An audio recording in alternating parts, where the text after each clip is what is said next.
আমি সেখানে কিন্তু মুখ করি। আমাকে অনেকেই বলছে আপনি এত স্পষ্ট বক্তা কেন?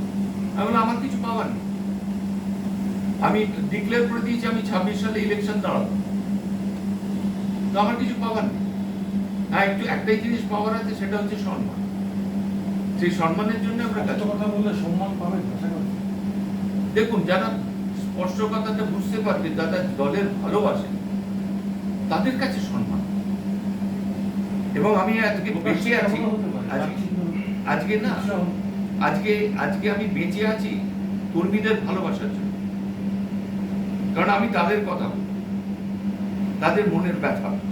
দলীয় অভ্যন্তরে রাজভবন পাঠাও প্রাসঙ্গিক না অপ্রাসঙ্গিক সেটা তো দল বুঝবে। আমি তো আমার কথা বলতে পারবো। আমি এটা বলতে পারবো যে আমি দলের জন্য 34 বছর কাজ করে যাচ্ছি। এবার আমি প্রাসঙ্গিক কি অপ্রাসঙ্গিক সেটা দিল্লি বুঝবে বা দল বুঝবে। তারা যদি মনে করে প্রাসঙ্গিক আমাকে জায়গা দেবে, কাজ করাবে, যদি না করে আমি ঠিক আছে, আমরা বসে থাকবো। গণতান্ত্রিক প্রক্রিয়ায় পশ্চিমবঙ্গ তথা ভারতবাসীর প্রতি আপনার কি বার্তা?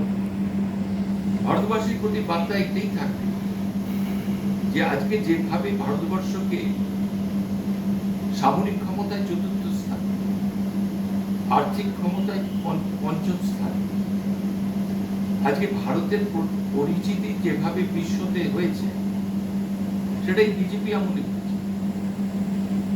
তাই আজকে এই ভারতীয় জনতা পার্টি যদি সরকার আরো কিছুদিন থাকে, তাহলে কবি যে স্বপ্ন দেখেছিল ভারত আবার জগৎ সভায় শ্রেষ্ঠ আসন লবে, সেই জায়গায় অনেকটা আমরা এগিয়ে গেছি।